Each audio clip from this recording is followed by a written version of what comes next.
আসসালামু আলাইকুম সুপ্রিয় দর্শক, স্বাগত আজকের আবহাওয়া আপডেটে। প্রতিদিনের মতো চলে আসলাম গুরুত্বপূর্ণ আবহাওয়ার আপডেট নিয়ে। আবার থাকছে দেশের 8 বিভাগের মধ্যে তীব্র ঝড় বৃষ্টির আশঙ্কা। আগামীকাল 30শে জুন 2025 বাংলাদেশে দেখা দিতে পারে ভয়াবহ ঝড় বৃষ্টি, বজ্রপাত এবং হঠাৎ প্লাবন।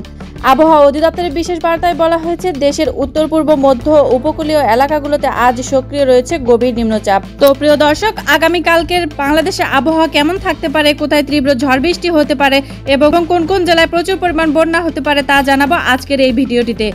এখনো ভিডিওটিতে লাইক দেননি তারা এখনই ভিডিওটিতে একটি লাইক দিয়ে দিন এবং সত্যিকারের আবহাওয়ার খবর জানার জন্য এই চ্যানেলটি সাবস্ক্রাইব করে দিন। আর কে কোথা থেকে দেখতেছেন অবশ্যই কমেন্টে জানিয়ে দিবেন। তো চলুন দেখে নেওয়া যাক বাংলাদেশে 8 বিভাগের কোন কোন জেলাতে প্রচুর ঝড় বৃষ্টি হবে।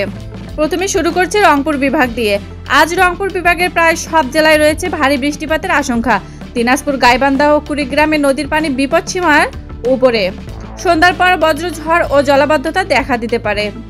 রংপুর বিভাগের সর্বোচ্চ তাপমাত্রা থাকতে পারে 32 ডিগ্রি সেলসিয়াস এবং সর্বনিম্ন তাপমাত্রা 26 ডিগ্রি সেলসিয়াস।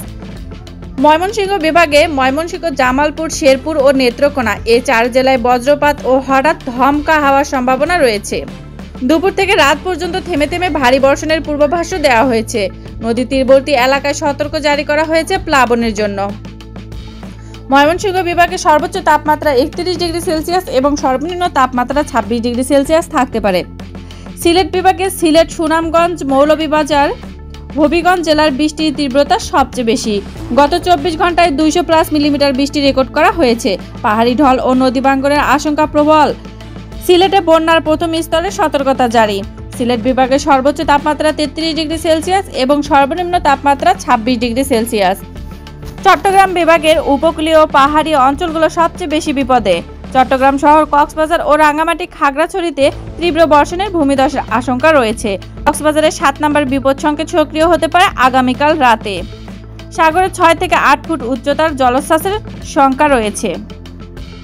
চট্টগ্রাম বিভাগের সর্বোচ্চ তাপমাত্রা থাকবে 30 ডিগ্রি সেলসিয়াস এবং সর্বনিম্ন তাপমাত্রা 26 ডিগ্রি সেলসিয়াস। ঢাকা বিভাগে সারাদিন আকাশ মেঘলা থাকবে। বিকেল থেকে হালকা থেকে মাঝারি বৃষ্টিপাত হতে পারে। ঢাকা, নারায়ণগঞ্জ ও মানিকগঞ্জে সন্ধ্যার পর বজ্রঝড়ের সম্ভাবনা অনেক বেশি। ঢাকা বিভাগে সর্বোচ্চ তাপমাত্রা 31 ডিগ্রি সেলসিয়াস এবং সর্বনিম্ন তাপমাত্রা 26 ডিগ্রি সেলসিয়াস। রাজশাহী বিভাগে বৃষ্টি তুলনামূলক কম হলেও কয়েকটি জেলায় বজ্রসহ বৃষ্টিপাত হতে পারে। তো জেলাগুলো হলো নাটোর, বগুড়া ও পাবনা অঞ্চলে সন্ধ্যার পর আংশিক বজ্রঝড়ের সম্ভাবনা রয়েছে, তবে নদীর তীরবর্তী লোকালয়ে সতর্ক থাকার পরামর্শ জানিয়েছে। রাজশাহী বিভাগে সর্বোচ্চ তাপমাত্রা 29 ডিগ্রি সেলসিয়াস থাকবে এবং সর্বনিম্ন তাপমাত্রা 26 ডিগ্রি সেলসিয়াস। বরিশাল বিভাগে বরিশাল, পটুয়াখালী, বরগুনা, ঝালকাঠি এই অঞ্চলগুলোতে বিকেল থেকে ভারী বৃষ্টিপাত হতে পারে। কিছু এলাকায় জলাবদ্ধতা ও নিম্নাঞ্চল প্লাবিত হওয়ার সম্ভাবনা রয়েছে। এই ছিল আজকের আবহাওয়ার পূর্ণ আপডেট। আর নিয়মিত আবহাওয়ার সঠিক আপডেট জানার জন্য আমাদের সঙ্গেই থাকুন। ধন্যবাদ।